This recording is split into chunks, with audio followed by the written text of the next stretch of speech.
Hey everybody! In this video I'm gonna reviewing the Canon 1DX Mark II, focusing mainly on the video features. Coming up! Hey everybody, my name is Paul, I'm from Germany. You might have already noticed my German accent.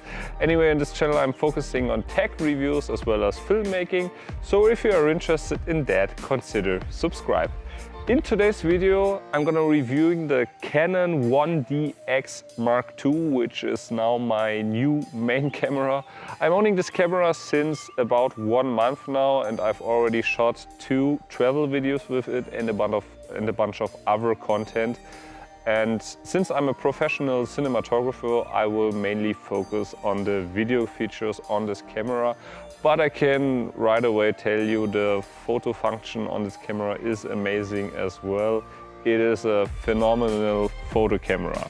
Which already leads me to the image quality of the camera. So whenever you buy a camera, the main feature that you should pay attention on is the image quality, right? And I can tell you right away, the image quality right out of this camera is just amazing. Whether you are filming in 4K or 1080, the image looks really gorgeous. Not only because of the details out of this camera, also or just mainly because of the colors. The Canon color science is just really good. I mean, the skin tones look always right on spot, and all the other colors in the nature, it looks like really good. I can't tell you enough how good it actually is. You also can record in different or in several picture profiles that this camera has. I mainly shoot in the picture profile natural, but I've also installed the third-party picture profile CineStyle, which will give you more dynamic range in your camera. Talking about the build quality of this camera, as you can see, the 1DX is built like a tank. Whether it's freezing cold, hot or raining like hell, this camera works without any issues. It's pretty big though, but I think from my perspective the handling is really good. I have pretty big hands though, so therefore it fits really good in my hands. But it can be also very heavy as well, so especially when you're working on a glide cam, it's gonna be really tough. But other than that, I can tell you that this camera is just amazing from the build quality side. It's also well sealed, so no issues about that. You might asking yourself why I'm using the Sigma 18-35mm, which is an APS-C sized lens, and I'm using it on a full frame body. How the hell does this actually work? Well, when filming in 4K, the camera has a 1.4 crop, and you can use this lens from the zoom range from 21mm up to 35mm. If you use it in 18mm, you will have a lot of vignetting. And if you use it in 1080 or in the photo mode, you can't use it because the vignetting is just so heavy that it looks really ugly, so forget about that. But as long as you are filming in 4K, it works really fine. Which already leads me to resolution and frame rates. So this camera can shoot in DCI 4K and up to 60 frames per second. The 60p footage looks really good, really buttery smooth. I totally like it. 24 frames per second looks really gorgeous as well in DCI 4K.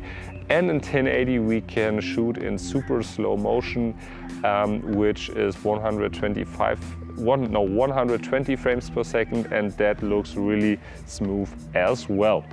So as already mentioned, this camera has a full frame sensor, which means it should be really good in low light, right?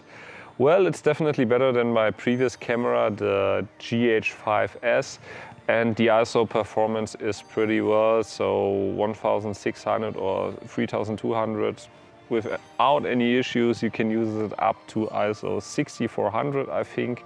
And even with further processing like neat video, I think you can use it up to ISO 10,000.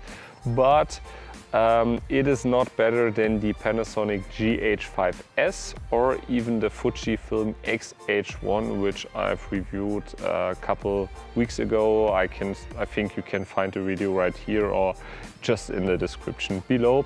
But anyway, the low light performance on this camera is pretty decent. Talking about the performance, an outstanding performance is the Canon dual pixel autofocus. So as you can see, it tracks me really good. Even on a 50mm with an aperture of 1.4, it tracks me perfectly, even though on third-party lenses like the Sigma lenses or the Tamron lenses, it works phenomenal. And it's not only how precisely it tracks you, it's also how smooth it racks focus. So it's like I have a professional focus puller always on my camera. Really amazing, and not only in colors but also in AF performance, Canon beats the entire industry. Also really good on the 1DX is the battery life. I can shoot up to 3.5 hours, sometimes also up to 4 hours, which is really amazing and pretty convenient when I'm shooting a travel video or a wedding. It's really good, even though the batteries are big, but yeah, it lasts you like forever, which is really good. Before I come to the things that I don't like about this camera, I want to talk about the menu system. So the Canon menu system is really good. Even though I'm quite used to Panasonic, it is not as intuitive to me like, for example, the GH5. But over a couple of days I got used to it, so it's really good to find anything that you need to. So talking about the things that I don't like about this camera, well, first of all, this camera has a 13-minute recording limit, whether in 4K or 1080. So this can be an issue, but personally it's not a big deal for me. But what is a big deal is the file sizes out of this camera. Guys, I don't know what to say, but recording in 4K 60 on a 64 GB, it's like 10 minutes, not more. It's even just like 10 minutes. So that means you need to have a lot of storage. And when shooting in 4K, the camera just records to CFast 2.0 cards, which are really expensive. I personally use a computer brake card. The price is pretty good and it works without any issues for me. If you want to check that out, I have it linked down below. And welcome to the full frame life. Not only the cards are expensive, also other things like the battery. One battery costs you like 150 bucks and the cheap knockoff batteries doesn't work at all. And Canon likes you to buy their own accessories. So for example, this camera hasn't Wi-Fi built in, so you need to buy a separate module, which costs you around like 600 bucks. Wow, really cheap.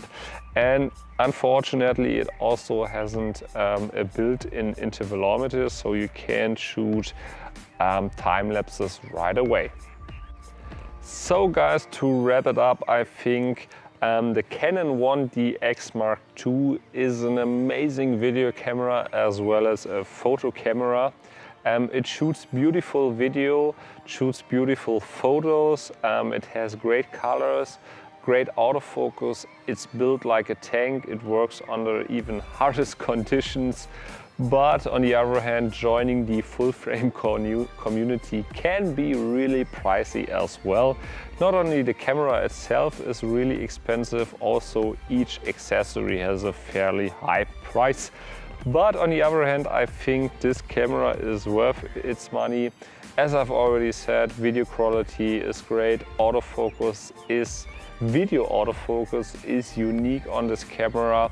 And for me personally, it was the right decision because I do a lot of travel videos, and when I'm traveling, I don't want to do only great video, I want to take great pictures as well, and that was always the issue that I had with the GH5. And also the depth of field on a full frame sensor is on a totally new level. But yeah, that was my review on the Canon 1DX Mark II. If you have any questions, just drop me a line and I will get back to you as soon as I can.